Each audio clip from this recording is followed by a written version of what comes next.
Bismillah, alhamdulillah, salatu wassalamu ala rasulillah wa ba'du. Assalamualaikum warahmatullahi wabarakatuh. Satu doa yang langsung diajarkan oleh Nabi dengan nafas cinta kepada sahabat beliau Mu'adz bin Jabal, yang doa itu terdokumentasikan sampai kita bisa akses kekinian dan jadi petunjuk terbaik untuk kehidupan. Allahumma a'inni ala dzikrika wa syukrika wa husni ibadatik. Baik, bagian pertama sudah kita ulas. Sekarang kita masuk pada bagian yang kedua. Wa syukrika. Apa itu syukur? Apa itu syukur? Sering kita dengar syukur. Apa artinya kurang lebih?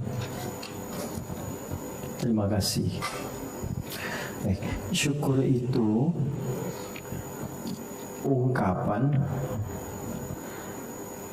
untuk menghadirkan rasa terima kasih kepada Allah atas nikmat yang telah diterima, dengan cara menggunakan nikmat itu sesuai peruntukan yang Allah inginkan. Jadi bagian ujungnya tolong di highlight ya. Ungkapan terima kasih kepada Allah atas nikmat yang telah diberikan, dengan cara menggunakan nikmat itu sesuai peruntukan yang Allah inginkan. Contoh, mata kita bisa memandang jernih, bagus, sehat. Bersyukur gak? Nah, sekarang kita terapkan. Bagaimana cara bersyukurnya? Kalau sekedar mengatakan terima kasih ya Allah, itu belum syukur. Cara bersyukurnya adalah kita coba gunakan mata ini untuk memandang sesuai peruntukan yang Allah tetapkan. Misal, Allah ingin mata ini hanya memandang yang baik-baik saja. Ketika yang dipandang oleh mata tidak baik, dipalingkan. Memalingkan pandangan dari objek yang tak baik menurut Allah, itu disebut syukur. Namanya ghaddul basar. Baik ya? Itu ada di Al-Quran surah ke-24 ayat 30 untuk laki-laki, ayat 31 untuk perempuan. Itulah bentuk syukurnya. Kita diberikan lisan, masih bisa bertutur, bicaranya jelas, memahamkan mudah. Cara bersyukurnya, gunakan lisan itu untuk bertutur seperti yang Allah inginkan. Nabi misalnya memberikan penjelasan singkat tapi padat. Man kana yu'minu billahi wal yawmil akhir falyaqul khaira aw liyasmut. Siapa yang yakin dengan Allah sebagai Tuhan dan dia merasa akan dievaluasi di hari kiamat kelak, maka gunakan fungsi lisannya untuk bertutur yang baik saja. Kalau tak bisa, coba dia tahan untuk bicara. Diam. Diam itu emas. Kapan diam jadi emas? Ketika yang dibicarakan itu tak perlu diungkapkan, itu emas. Tapi ketika yang kita bicarakan itu baik, nah kebaikan itu yang dibagi. Nah, itulah syukurnya. Jadi kalau lisan digunakan pada segala hal untuk dibicarakan, terlebih pada sesuatu yang terlarang, itu belum syukur walaupun mulutnya sehat. Terbayang ya? Sekarang tinggal dipraktekkan konsep ini pada setiap bagian elemen kehidupan kita. Bersyukur dengan tubuh dulu semuanya, karena ini kan akan dihisab. Ya, bagaimana bentuk syukurnya pakaian? Nah, ketika pakaian itu diperoleh dengan cara yang baik dan digunakan sesuai peruntukannya, menutup aurat misalnya. Auratnya tertutup, tapi ada yang diperlihatkan untuk sekedar terlihat. Bagus menutup, tapi modelnya sengaja hanya untuk dilihat oleh orang yang bukan haknya ada di situ. Itu pun masalah. Kendaraan, saya lihat tadi waktu mau datang kendaraannya banyak teman-teman. Gimana wujud syukur kendaraannya? Nah, digunakan pada yang Allah inginkan, segala yang baik-baik. Makanya kita naik kendaraan kan ada doanya kan? Ingat gak? Bismillahirrahmanirrahim. Karena Allah kendaraan ini bergerak, karena Allah loh. Ya, bergeraknya kemana? Kepada yang Allah kehendaki, pada tempat yang baik-baik, bekerja di tempat yang baik, ke tempat ibadah, nengok orang tua, nengok mertua, ketemu dengan kerabat, niatkan sebagai ibadah. Terus kita doakan yang indahnya, subhanalladzi sakhkhara lana hadza wa ma kunna lahu muqrinin wa inna ila rabbina lamunqalibun. Kita semua akan pulang pada Allah, termasuk kendaraan ini akan dihisab. Ya. Nah, jadi kalau kita menempatkan segala hal seperti yang Allah pengen, mengikutkan keinginan kita pada keinginan Allah, itulah syukur.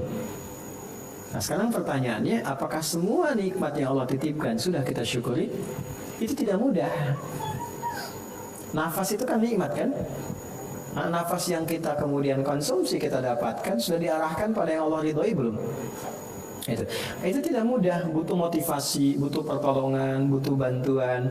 Itu yang menjadikan Nabi kuat dengan rasa cinta dan nafas rahmatnya.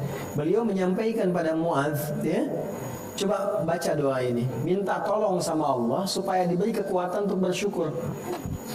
Apa manfaatnya syukur dalam hidup? Turun di Quran surah 14 ayat 7 itu. Wa idz ta'adzana rabbukum la in syakartum la'azidannakum. Ternyata syukur itu menambah nikmat. Jadi persamaannya syukur itu bukan sama dengan, tapi tambah nikmat. Tuh. Syukur menambah nikmat, menambah lagi. Apa yang kita dapatkan, ini hebatnya ya. Menambahnya kan pada nikmatnya. Jadi tidak harus bertambah materinya, tapi kenikmatan atas materi itu terus bertambah. Senang nggak dapat handphone baru? Senang kan? Nah, mau nggak kesenangannya bertambah walaupun handphonenya masih itu? Itu mahal loh. Ada yang punya handphone baru tapi nggak bisa menikmatinya. Fiturnya banyak tapi nggak bisa menggunakan. Apa bedanya dengan yang lama yang cuma buat pakai nelpon sama SMS?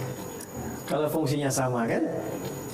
Nah, jadi ada orang yang memiliki yang biasa-biasa tapi menikmati. Itu fungsinya syukur tuh di situ. Bagaimana menikmati semua yang Allah karuniakan pada kita untuk menjalani kehidupan. Kalau sudah seperti itu, enak, nyaman hidupnya. Pada akhirnya nanti sesuai kebutuhan, tidak melulu mencukupi keinginan. Kalau sudah seperti itu, yang dirasakan, yang hadir itu semua nikmat semua. Jadi mencarinya itu kebutuhan. Gini, kalau Anda mau minum, apa fungsi minum? Menghilangkan haus. Artinya minum itu untuk menghilangkan haus, kebutuhan kan? Syahwat masuk pada kebutuhan itu, memberi warna. Minumnya pengen misalnya teh, tehnya yang manis, minumnya pengen kopi, minumnya pengen jus. Nah, yang memberikan variasi pada minuman itu fungsi syahwat, untuk memberikan keragaman, kenyamanan. Tapi bukan untuk diikuti. Ketika diikuti jadi keinginan. Syahwat itu keinginan kuat yang selalu pengen dipenuhi. Ketika Anda selalu membawa itu pada keinginan untuk dipenuhi, itu artinya Anda terdominasi oleh syahwat. Bukan kebutuhan lagi, tapi keinginan. Aku pengen nasi goreng tuh. Itu ada depan. Gak pengen yang itu pengennya yang sana aja tuh, yang di BSD. Bukan BSD sini, Bekasi sonoan dikit tuh, enak di sana gitu ya. Malam-malam macet-macet, nyampe sana jam 10 tutup. Ya, itu artinya syahwat, didominasi keinginan. Ada orang-orang yang ketika syukurnya bertambah, kenikmatannya datang terus gitu. Alhamdulillah. Nanti gak sibuk, gak capek, gak lelah. Ketika diberikan yang baru pun kenikmatannya bertambah lagi. Nah, itulah syukur. Jadi bersyukur itu memberikan kelapangan pada jiwa sehingga menikmati setiap keadaan yang ada. Semua netral. Semuanya netral. Netral itu artinya nikmat aja, apa aja nikmat. Ya. Makan pakai sambal nikmat, pakai ayam apalagi gitu kan. Nah, dan yang lainnya. Demikian, ini yang kedua. Nah, jadi diupayakan setiap selesai sholat minta pada bagian yang kedua itu. Kadang-kadang kita menuntut sesuatu yang baru, yang lama belum dipakai ibadah. Coba pulang ke rumah ya, teman-teman buka koleksi lemari pakaiannya tuh. Ada yang belum pernah dipakai sholat nggak? Bisa. Kendaraannya pernah dipakai ngantar ke masjid nggak? Untuk menunaikan sholat, ke kajian alhamdulillah, ke tempat kerja iya, ke tempat syuting iya. Dengan sepedaannya tuh yang pernah dipakai kemana-mana sampai keluar, pernah nggak dipakai ngantar ke tempat sholat? Sekali aja selama hidup supaya hisabnya ringan, pernah dipakai sholat loh gitu, ya, tempat kajian dan sebagainya. Jelas ya? Nah ini hal yang tidak mudah. Nanti kalau makin banyak bersyukur, makin nikmat. Biasanya syukur itu memudahkan kita pulang kembali kepada Allah. Karena semuanya, apapun yang dihisab telah membawa persetujuan di sisi Allah. Allah sudah ridho dengan yang dititipkan. Karena kita banyak syukur. Kalau udah ridho, kalau Allah ridho, hisabnya ringan, hisab yasira, dan tidak ada ancaman. Karena Allah sudah ridho, panggilan pulangnya pun aku ridho. Ya ayyatuhan nafsul mutmainnah irji'i ila rabbika radiyatan. Allah ridha, kita pun senang. Jadi ya, itu poinnya tuh. Jadi syukur itu bukan perkara diucapkan di lisan, tapi bagaimana menanamkan kedamaian kepada jiwa yang paling dalam. Oke, terakhir, wa husni ibadatik, dan benar dalam beribadah kepadamu. Kalau Nabi mengatakan ibadahnya benar, berarti ada ibadah yang tidak benar. Salat itu bagus tidak? Bagus jika dilakukan dengan benar. Tapi ada salat yang tidak bagus karena dilakukan dengan tidak benar. Bahkan terancam, fawailul lil musallin. Ada celaka tuh orang yang salat. Apakah semua orang salat itu celaka? Tidak, karena alif lamnya khusus ta'rif di situ, orang tertentu. Celaka bagi orang tertentu yang salat. Demikian menerjemahkannya. Ya, kalau nanti dipotong sampai sini terjemahan salah, celaka orang sholat. Wah, orang pada nggak sholat. Ya, celaka bagi orang yang sholat tertentu dengan cara tertentu. Siapa itu? Alladzina hum an salatihim sahun, yang dia menunaikan sholat dengan lalai. Bukan lalai dari sholatnya, tapi menunaikan sholat dengan lalai. Kalau lalai dari sholat artinya lupa, dia nggak sholat. Tapi menunaikan sholat dengan lalai. Kok bisa? Alladzina hum yura'un. Contohnya kata Allah, sholat karena pencitraan. Ya, membangun citra di dunia. Sholat ingin dilihat makhluk, dicitrakan oleh makhluk, namanya riya. Sholat pengen dilihat oleh Allah, namanya ihsan. Nah, ini bedanya. Jadi obatnya di sini ada ihsan. Makanya kita minta kepada Allah supaya ibadahnya diisi dengan sifat ihsan. Wa husni ibadatik. Gimana caranya ya Allah? Salatku bagus. Caranya gimana? Aku pengen hanya Engkau yang lihat, Engkau yang nilai, Engkau yang pandang. Baik ya, ibadah yang ingin disaksikan oleh makhluk namanya riya. Apapun itu motifnya. Alladzina hum yura'un, yaitu orang yang sholatnya hanya ingin dipandang makhluk, pencitraannya pada makhluk. Kelihatan soleh, kelihatan pernah sholat, motifnya duniawi. Ini riya namanya. Motifnya ukhrawi, ingin dipandang Allah, dinilai Allah, itu ihsan. Apa itu ihsan? Nanti ditemukan di hadis Muslim, nomor hadis ke-8. Hadisnya dari Umar bin Khattab radhiyallahu taala anhu, cukup panjang. Dikutip oleh Imam Nawawi, ditempatkan nomor 2 di Al-Arba'in. Ya, kata Umar bin Khattab radhiyallahu taala anhu mengatakan, bainama nahnu julusun 'inda Rasulillah sallallahu alaihi wasallam, ittala 'alaina rajulun shadidu bayad ath-thiyab shadidu sawari ash-sha'ri la yura 'alayhi atharu as-safari wa la ya'rifuhu minna ahadun, fajalasa ila an-nabi sallallahu alaihi wasallam fasnada rukbatayhi ila rukbatayhi wa wada'a kaffayhi ala fakhidayhi faqala ya Muhammad akhbirni 'anil Islam. Faqala al-Islam an tashhadu an la ilaha illallah wa anna Muhammadar Rasulullah وتقيم الصلاة وتؤتي الزكاة وتصوم رمضان وتحج البيت إن استطعت إليه سبيلا. قال صدقت. عجبنا يسأله فيصدقه. فقال أخبرنا عن الإيمان. فقال الإيمان أن تؤمن بالله وملائكته وكتبه ورسله وتؤمن باليوم الآخر وبالقدر خيره وشره. قال صدقت. عجبنا يسأله فيصدقه. أخبرنا عن الإحسان. فقال الإحسان أن تعبد الله كأنك تراه فإن لم تكن تراه فإنه يراك. Ihsan itu, catat poin ini ya, Anda menjadikan aktivitasmu sebagai ibadah pada Allah. Nah, itu poin pertama. Jadi jangan batasi sholatnya saja ya. Jangan batasi bacaan Qurannya saja. Semua aktivitas kita kalau diniatkan mencari ridha dan perhatian Allah namanya ibadah. Oke. Anak berbakti pada ayah dan ibu ibadah bukan?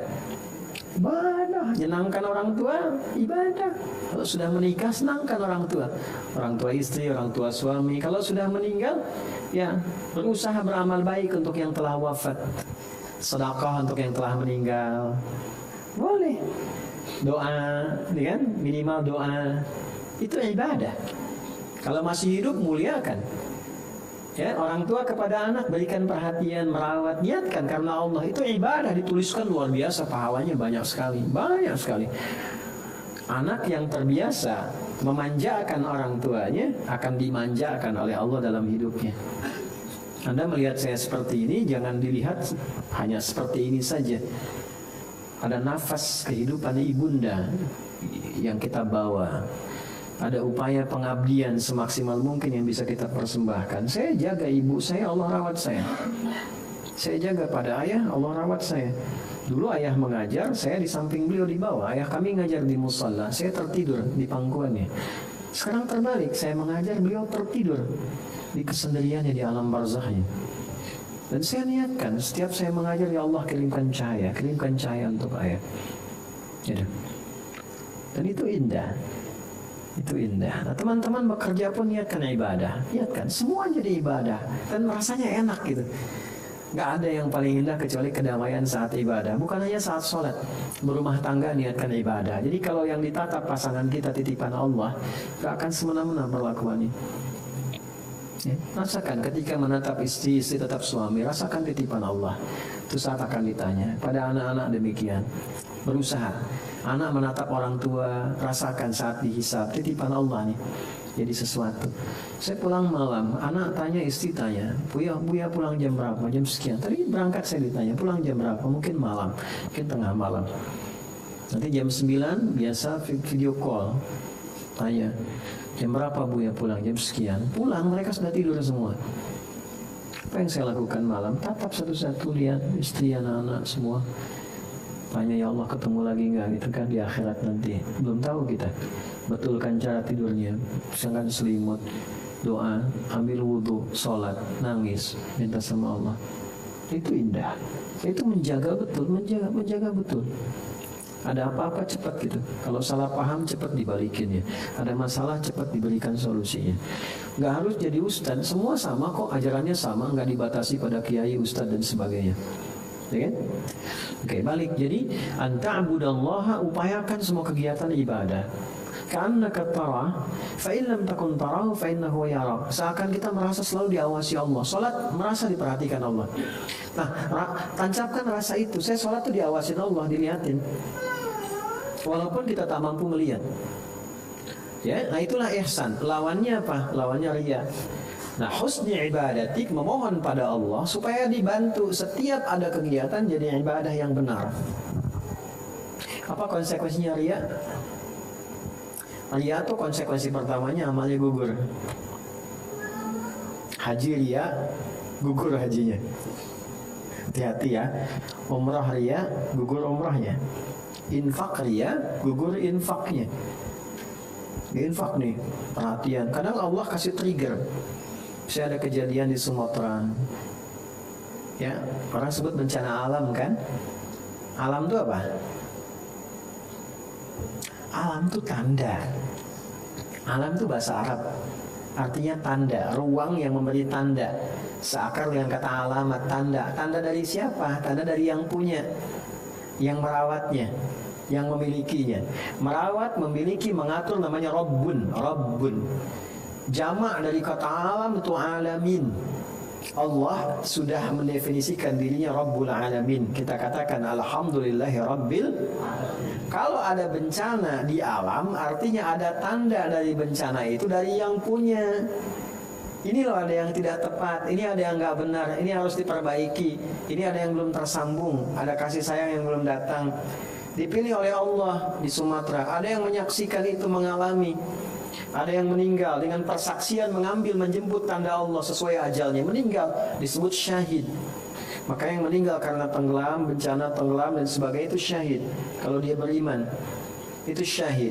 Apa artinya syahid? Dia menyaksikan ketetapan Allah melalui ajalnya. Maka dituliskan syahid.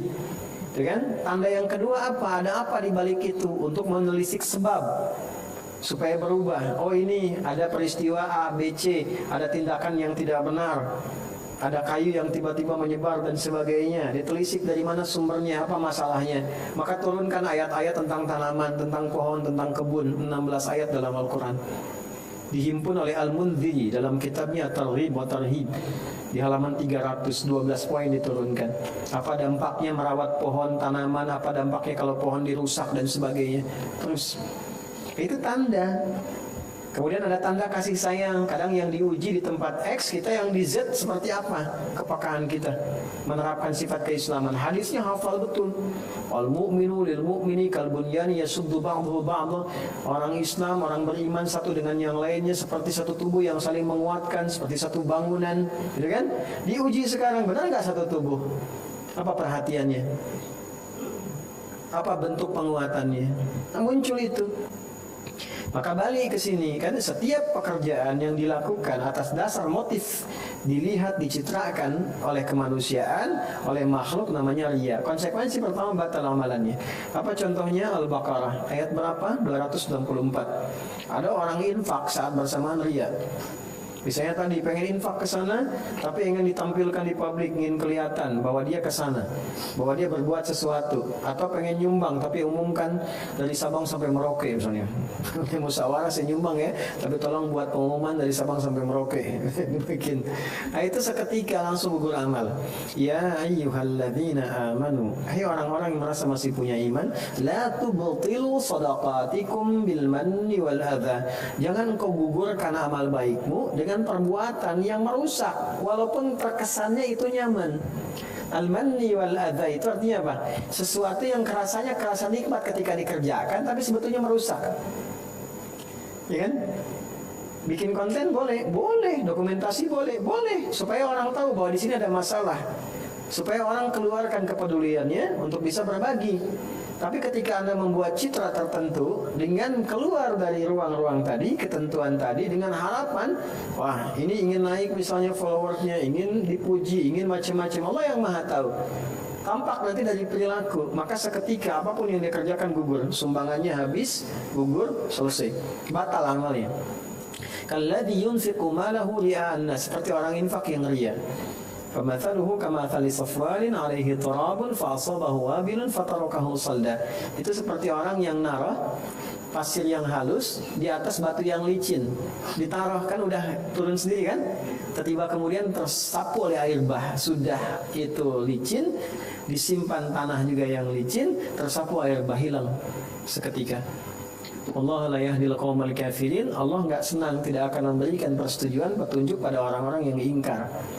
Itu diserupakan dengan orang yang belum beriman, yang bekerja belum beriman. Orang belum beriman kan mengerjakan apapun nggak ada nilai ya di sisi Allah, ya kan? Nah itu ditanya balik, kamu kok kayak orang belum beriman aja, kan sudah beriman, imanmu jadi pembeda. Itulah husna ibadah. Jadi kalau sudah husna ibadah, posisinya ditarik ke rumah tangga. Jadi istri pasti istri yang baik, jadi suami pasti suami yang benar, jadi anak pasti anak yang saleh. Karena husna ibadatik, semua dikerjakan karena Allah. Nanti tinggal dikeluarkan ayat-ayat di Quran terkait dengan rumah tangga. Yang rumah apa, yang tangga apa, gabungkan. Tidak ada surat apa, ayat berapa dan sebagainya. Pokoknya enak, kalau ngaji itu enak. Biasakan ya di rumah ambil satu ayat gitu, sama istri baca, ya sama anak-anak, terus lomba hafalan misalnya kalau ingin sedikit ya agak suasana lebih ceria dan seterusnya. Baik, ini teman-teman sekalian 3 bagian dalam satu doa. Allahumma a'inni ala dzikrika wa syukrika wa husni. Terasa ringan di lisan tapi begitu berat dalam timbangan dan bermanfaat dalam amalan. Sebetulnya ada satu lagi doa, tapi waktunya barangkali tidak mencukupkan untuk dibahas, tapi saya pandu saja sebagai ijazah untuk disampaikan doa. Allahumma inni a'udzubika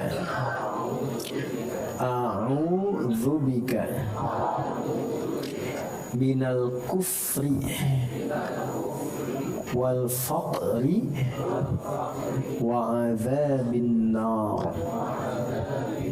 Itu ya. Jadi itu 3 bagian. Pada bagian yang kedua dengan 3 bagian lagi, ya Allah, aku berlindung kepadamu dari kekufuran, semoga dijaga sampai meninggal tetap beriman. Itu nggak mudah, apalagi situasi saat ini. Kata Nabi tuh gini, akan ada masa orang tuh pagi beriman, sorenya bisa kufur. Nggak mudah. Faqri, kebutuhan yang sangat sampai membuat rela mengorbankan apapun demi kebutuhan itu bahaya. Ya, hati-hati. Ketergantungan akan kebutuhan, misalnya sesuatu, rela melepas kehormatan, hati-hati. Rela melepas keimanan, hati-hati. Baru dikasih angin surga, pindah agama. Ya. Melamar pekerjaan karena kebutuhan motif tertentu, tiba-tiba meninggalkan sholat atau bahkan meninggalkan agama, hati-hati. Yang terakhir, adzabil qabri, dunianya aman tapi kan alam kuburnya belum tentu. Setelah dari dunia kan ke alam kubur kan. Nah, jadi kita minta perlindungan. Kalau aman di dunia, aman di kubur, pasti aman akhirat. Ya, kata Imam Al-Ghazali dalam Ihya itu gini, orang itu tidurnya gimana bangunnya, dan orang bangun gimana tidurnya.